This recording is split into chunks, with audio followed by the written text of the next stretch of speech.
newspapermen meet such interesting people. They know the lowdown, now it can be told. I'll tell you quite reliably off the record about some charming people I have known. For I meet politicians and grafters by the score, killers plain and fancy, it's really quite a bore. Oh, newspapermen meet such interesting people. They wallow in corruption, crime and gore. Ting-a-ling-ling, city desk, full of press, extra, extra, read all about it, it's a mess, meets the test. Oh, newspapermen meet such interesting people. It's wonderful to represent the press. Now you remember Mrs. Sadie Smuggery. The Media Project is a half hour of commentary and analysis that gives some newsroom veterans an opportunity to comment on what's going on in the media today, gives you folks some insight into newsroom and journalism decision-making, and we welcome you to this half-hour conversation.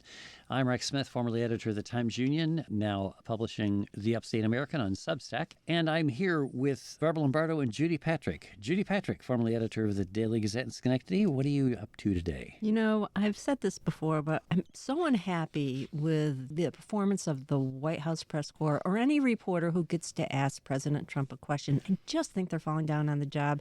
And I think any reporter in any local newspaper around the country could do a better job of actually asking questions. Ooh, okay. Them's fighting words. Okay, we will get to that in just a moment. Barbara Lombardo, formerly executive editor for the Saratogian and the Record of Troy. What are you up to? I agree that we need to talk about what Judy has mentioned, and that I'd like to talk about the media's coverage of Trump's remarks in Davos and the European leaders' reactions to those. I also don't want to forget about what's happening in Minnesota. Mm-hmm. So I'd and like the to coverage of that the is coverage very of difficult. that, and how is the media supposed to be reporting on what's happening there, given the untruths that are being provided by the government? Right. You know, all of these are difficult questions, and I think one of the things that's important for us to underscore for our listeners, because we come at this as people who have practiced local journalism, which is what most journalists in America do. We practice local journalism. And one of the things that we're seeing in Minnesota is big national stories suddenly come to local journalism. I was just listening to a story from Minnesota Public Radio, which was really wonderfully done.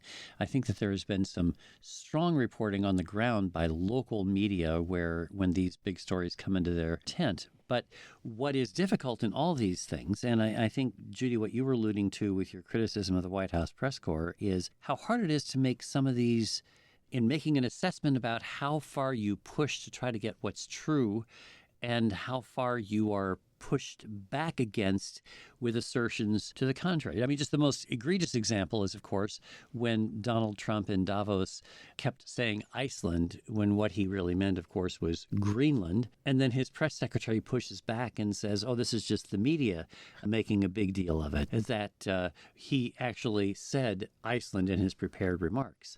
And so I think what I recall from that is that the prepared remarks correctly said Greenland, right, but then he's speaking off the cuff or not paying attention and is mixed up and doesn't know one A from B. And so he kept saying Iceland. She was defending it, saying the remarks show that he had Greenland, but that's not what he actually uttered. And they're trying to tell you that what you heard was false. So that you how didn't important hear. is it? How important is this? I think it's worth mentioning, definitely. I don't think that's the biggest thing that came out of Davos by a long stretch, but it's worth a whole sidebar story of Is the president losing it? Examples of misspeak, of babbling, not making sense. And those kind of stories can be done again and again. I think that's exactly the point. I think that the reporters are falling into the trap. Oh, there's a bigger story here. I am not going to push them on saying Iceland instead of Greenland. And it happens again and again and again. I see it at press conferences where he will say something so wrong, but then they'll do a follow-up that's a more intelligent follow-up because they're guessing. They're, again, sane-washing what he said. They're interpreting it. They're putting it through the reporter filter. And they're not calling him out and saying, you were lying about the number of criminals arrested under this immigration crackdown. The real number is this. Why are you saying this incorrectly? I just think that these follow-ups are not true follow-ups. And I'm sorry to get off on this thing, but you get this gaggle of in the White House press corps. They're all screaming. It makes us all look bad because the journalists are screaming like a bunch of maniacs. And he loves the adoration I think he's getting, or the attention. I think they should coordinate and let's all ask this, let's follow our questions up. Let's just not let these things go. I agree that, like, in this rambling press conference he had on the 1-year anniversary of him taking office, he rambled for an hour and 45 minutes, more than that. And when I was watching, I watched about an hour of it live. The cable news network would zoom out. The New York Press, or the New York Times, had some ongoing commentary, but it just wasn't enough. You need that interaction, and I think they're afraid of being called stupid, dumb. I think they're afraid of picking. They're trying to pick on him. Oh, he just made some slips of the tongue. Those things need to be reported. But a more egregious statement was when he said NATO hasn't done anything for us. When have the NATO members done anything for us? That was horrible and embarrassing. Because when in fact Article 5 of NATO has only been invoked in defense of the United States. Exactly. And of course, the one they country lost their that lives. did the most in Afghanistan was in fact Denmark per capita. But these are things that are called out by journalists. It's just that they get lost, don't they, in the move. Then we're on to the next big issue. And giving scale, I guess what seems to me to be the issue that we're often encountering is how much scale to give to any individual story, as there's always the next one that seems so pressing. There's a correction, but it's too little, too late. And again, if Joe Biden had done this, if anybody else in the world had done this, the press would be having, major stories about what's going on with this rambliness, because it's gotten worse in the last year or so. I mean, he's sitting in Switzerland saying, if we hadn't helped you in World War II, you'd all be speaking German. Well, in Switzerland, that's what they speak. And it's like, oh, that's just Trump being Trump, He's a doddering old man, and I think that has some ramifications on international diplomacy. Apparently, in its effective way of communicating with his base, it's not an effective way of communicating with the rest of America. Or the world. And we don't, in the press, in the media, have a lot of opportunities to use other people criticizing the remarks that are being made, where we could say so-and-so said. So if Joe Biden had mixed up Iceland and Greenland and Paraguay and Uruguay, that Trump would be talking about, Sleepy Joe and Dopey Joe and Slow Joe, and nobody is coming out and maybe they are, but by the same token, the media shouldn't be waiting for somebody to criticize something that is blatantly crazy. I see. So you're saying the news reporters need to take it upon themselves to blow the whistle, even if there isn't somebody making the claim on the other side. Right, and it's not being non-objective. It is objectively reporting what is really being said and how it's being said. I mean, after the Greenland announcement that they had reached some sort of framework of an agreement, I agree the most important question at that point was, well, what exactly does this mean? But the other question that could have been asked was, why did you keep referring to Greenland as Iceland? I mean, nobody asked him that. Again, I agree the most important question was, what does this all mean? Who's agreed to it? When will it happen? There are a host of a really important question. But another question could have been, why did you keep referring to that? Did you not get enough sleep? And then he'll say, I didn't. But at least you're getting that question out. Did you not get enough sleep? It gets brushed over. You're right. It is very hard because there's so many topics that need to be addressed. And we're seeing it. You mentioned what's going on in Minnesota, of course, which is an ongoing story that the national media are covering and the local media especially are on top of. And I've heard some terrific reporting on NPR also of what's actually happening, real lives affected on the ground. And so you give credit to the local reporters for getting there and doing the bottom line fact finding. But what is lost then is the broader question of what's actually at stake here. And isn't this really an assault on democracy? So these become real tough choices in placement of stories and in deciding what's the priority. What do we really need to do? And depending on your point of view, you might not think this is an assault on democracy. You might think this is the opposite of that they're protecting people from people who don't belong here. And so you have to be careful, too, about how you're approaching it as a story. But just by telling the facts of the story, I think makes very clear what is actually happening. And yet, how do you do that when, for instance, there was quite a bit of coverage in some media about the officer that shot Renee Good, that he suffered internal bleeding. Oh, this Like, was a CBS News report based upon. CBS, what a surprise. Yes, that is C. And there was never News. any corroboration. There was no documentation. And yet it got repeated, started by CBS and then repeated by some other outlets. And I'm sure it was all over social media. I'm saying that he suffered internal bleeding. We don't know if it's even true. What that mean when they read. The source cited by CBS News was two sources familiar with the government, two government sources, which could, of course, been two flags for ICE. And internal bleeding could be a bruise on your fist from pounding it into the hood of a car. So, it was really bad reporting, Yes, bad basic reporting. We wouldn't have allowed it in our newspapers, I'm sure. I would hope not. Terrible. It was terrible journalism. And how do you undo that is for us to point it out and to criticize it. There's no reason not to have some kind of medical record to document that. And if they can't document it, you don't run it. But is this a part of the new administration, CBS News, Barry Weiss having taken over as editor-in-chief? And we had a report that emerged here, which we all noticed as journalists. I don't think that most of the world does, but when Barry Weiss introduced herself to the president, they had never actually met in person before. And he sat down for an interview with the new anchor of the CBS Evening News, and she came into the set and leaned in and introduced herself quite excitedly, leaned in for a kiss on the cheek from the president. That's Gross. Did you get kissed by politicians? Well, that'll be a different story. No, I don't recall ever kissing or being kissed or wanting to kiss a politician. There's something called a handshake. Yeah. And that even if it's, whether it's a politician that you admire or don't admire, they're coming to your office maybe for an endorsement interview or coming in to complain about coverage or talk about some issues, whatever, you greet them with a handshake. That was weird. But it does suggest a new tone, and I can see why people who work at CBS News are really concerned about that kind of thing, because it suggests that there is an attitude at the top that doesn't recognize the importance of maintaining isolation from that kind of influence. Really. And I know people think, well, who cares? CBS News, nobody watches it anymore. The ratings are down. But we care about it because it's such an institution in journalism. They did call it the Tiffany Network for a reason. It has led the way in our generations and established a clear path of really important journalism, 60 Minutes especially. And so that's why I think we mourn the denigration of that news department. And it's a sad day.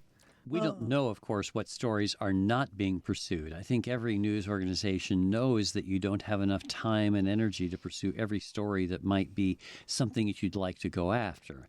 We don't know what might be happening at CBS News, the opportunities for good journalism that are being passed up because of people trying to be on the good side of the boss. And that the boss is leaning in for a kiss from the president. You have to think that maybe you're not going to be doing some stories that you really ought to. Can I go back to Minnesota for just one moment? I wanted to give a shout out to local photojournalists because, everybody's got a cell phone, but those photos tend to not be great. But what I'm seeing is when you get a professional photographer capturing a protest or capturing the assault of a person by ICE, those are such dramatic images. The number of photojournalists is on the decline, but what I'm seeing from local newspapers, their photographers are out there, they're taking the pepper spray, they're taking the smoke, and they're generating some really compelling images. I'll give them credit for that, too. Just one more thing on the kiss. The kiss? The CBS kiss. We have to be careful in our media criticism of some chumminess, and I think we all agree that was weird and inappropriate. But think about Katharine Graham, the powerhouse publisher of the Washington Post back in the day, and weren't they super chummy with the Kennedys and Ben Bradley? Yeah, so that was in the 1960s, right. And okay, journalism so has really improved a lot. Over the last, actually, that was 65 years ago that was so, and I really like to think that journalism became more independent. That, in fact, that is cited as an example of how journalism hasn't been that way in the past. But now we do have so many journalists overtly sucking up to the leadership.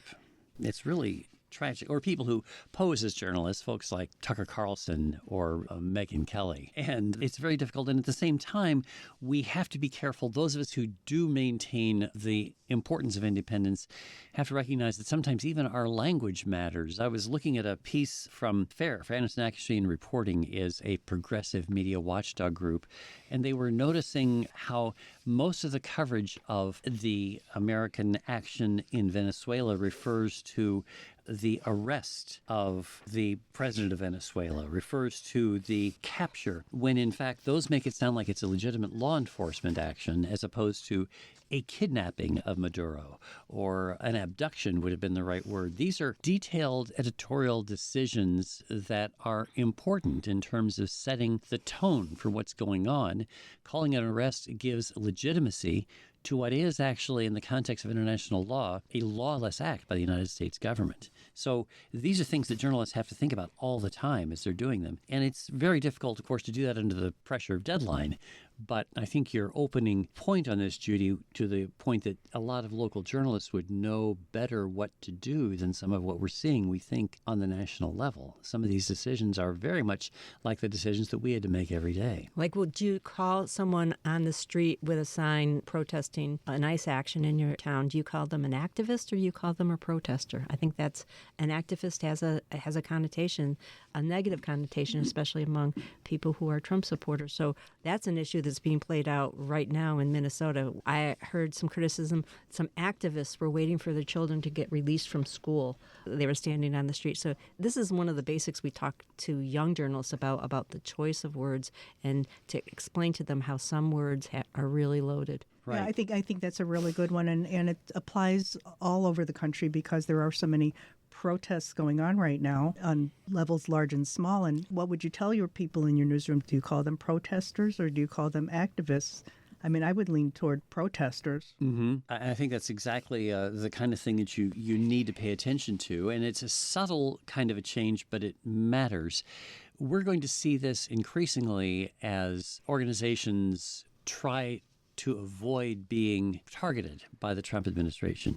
Right now, for example, the FCC head says that he's interested in perhaps enforcing the equal time provision as should be applied to nighttime talk shows, to Jimmy Kimmel, for example, to whoever might be doing a talk show, Right, Seth Meyers in NBC. Shows that are entertainment as opposed to news. Right. And the question is, have the late night shows they're claiming have tilted too far to the left? And therefore, Brendan Carr, the chair of the FCC, is saying, we might take action against these shows if they don't start giving equal time to the right. Or they could do it the easy way or the hard way. Right. And if this is not a clear violation of the First Amendment, I can't imagine what is. But you have to begin to wonder how far are organizations, broadcast organizations, going to go to try to just avoid getting into the crosshairs of these people. Right, they're going to comply ahead of time to avoid a strict rule. I mean, can you imagine Saturday Night Live if they have to balance their opening, or their opening skit that makes fun of whatever Donald Trump had done this week with something similar with somebody else? I mean, I can see the government now telling newspapers if they devote 10 inches of an editorial to one side, they have to devote 10 inches to another side. We get back to the old both sidesism that we've been trying to get away from, that is so often used in the past to give us phony parallel visions of the news. Can you imagine, how hard it's going to be to implement? And it's not going to just apply to these late night entertainment shows. It can apply to almost anything. And the good news is maybe some of these right wing enterprises are going to have to include some liberals once in a while. But it is, I agree, totally against the First Amendment, totally wrong, a step towards authoritarianism. And the late night shows, they're going to skewer whoever happens to be in charge. It's not their fault that they're getting a lot of material to work with, and that sometimes I don't watch them all the time, but I catch up on some of them, and that their tone is sometimes more serious than funny because the things that are happening are serious. But the public interest requirement of the broadcast license does not mean the government has a right to tell you that you need to be less serious about this stuff. And my feeling is that the stations need to stand up to that. not anticipate that they need to comply. That's going to be really a terrible thing if they do. And I think there's plenty of news type shows and radio stations, this one included, would welcome more of the conservative voices if they were willing to come on and talk. Sure. Hello, Elise Stefanik. Who doesn't seem to talk to media. Folks, we welcome your views, by the way. This is the Media Project from Northeast Public Radio. Media at WAMC.org is how you can share your thoughts, and we'll be glad to put them on the air here. I'm Rex Smith here with Judy Patrick and Barbara Lombardo. We ought to pay attention to what's going on actually at the Pentagon because we know a couple of things have happened there. The mainstream press have all been moved out because they refused to sign a pledge to only publish or air what has been handed to them, basically, by the Pentagon. And now the Department of War is apparently moving to take over Stars and Stripes, which has been an independent newsroom that has been operating for more than 70 years to keep troops informed. It's a product of the military, partly funded by the Pentagon, but it really models itself after a commercial newspaper. I had a friend who used to be the managing editor, and he went to that job after being the editor of an independent newspaper. This is actually a real, legitimate news organization. And now Pete Hegseth, the former second-string host on Fox News. Weekend Host, yes. Make him a Secretary of Defense. You at least ought to get a guy who is at the top of his game. Anyway, now he says the Department of Defense is going to modernize the outlet and refocus its content away from woke distractions that siphon morale. And adapt it to serve a new generation of service members. So they're trying to make Stars and Stripes into basically a propaganda arm of the Pentagon. And that the people who write for it are going to have to be members of the military, although there currently are people there who are civilians. Yeah, and so this will happen. Then the question I'm having is, how are they going to rebuild this if this administration ends and something else comes into play? I mean, I think we have to accept whatever they're going to do for the next 3 years.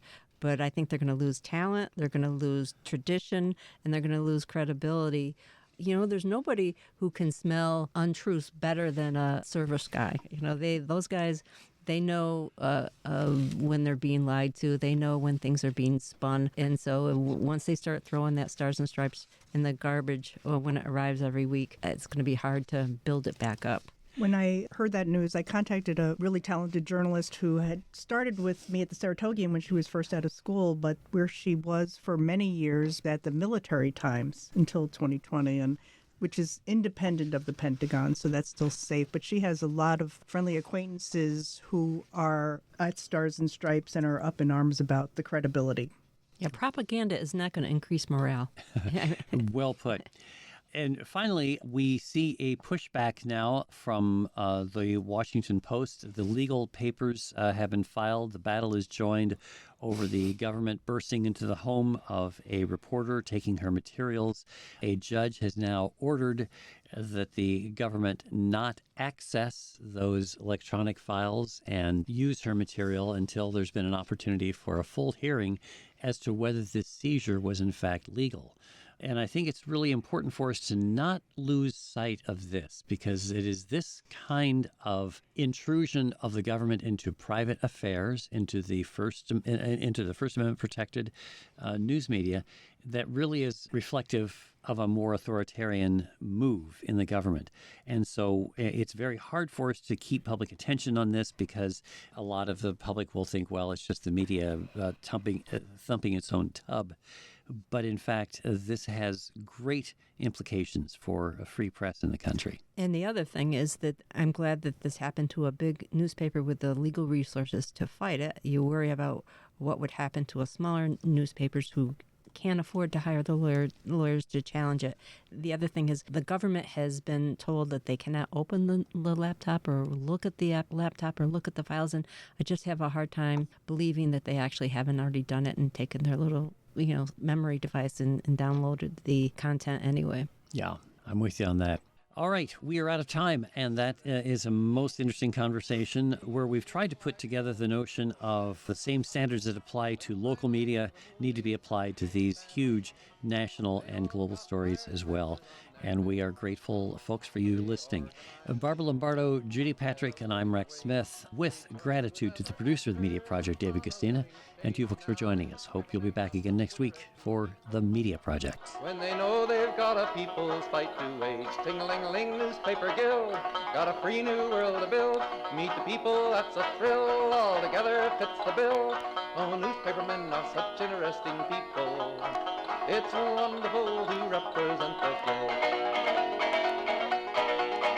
Now, The Media Project is a national production of WAMC, Northeast Public Radio. This week's projectors include former Times Union editor and current Upstate American Substack columnist Rex Smith, Judy Patrick, former vice president for editorial development for the New York Press Association and former editor of the Daily Gazette, and Barbara Lombardo, adjunct professor at the University at Albany and former editor of the Saratogian. You can listen to the Media Project anytime at WAMCpodcast.org or anywhere you get your podcasts. I'm your producer, David Gastina. Thanks for listening. extra, extra, read all about it. It's a mess, meets the test. Oh, newspapermen meet such interesting people.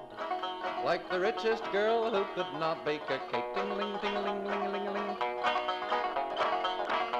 Now newspapermen are such interesting people. They used to work like hell just for romance. But finally, the movies notwithstanding, they all got tired of patches on their pants. They organized a union to get a living wage. They joined with other actors upon a living stage. Now newspapermen are such interesting people. When they know they've got a people's fight to wage. Ting-a-ling-a-ling, newspaper guild, got a free new world to build. Meet the people, that's a thrill, all together fits the bill. Oh, newspapermen are such interesting people. It's wonderful to represent the guild. Now, publishers are such interesting people. Their policy's an acrobatic thing. They claim to represent the common people. It's funny, Wall Street never has complained. Ah, but publishers have worries, for publishers must go to working folks for readers and to big shots for their dough. Now, publishers are such interesting people. It could be prostitution, I don't know. Ting-a-ling-a-ling, circulation, ting-a-ling-a-ling, advertising, get those readers, get that payoff. What a headache, what a mess. Oh, publishers are such interesting people. Let's give 3 cheers for freedom of the press.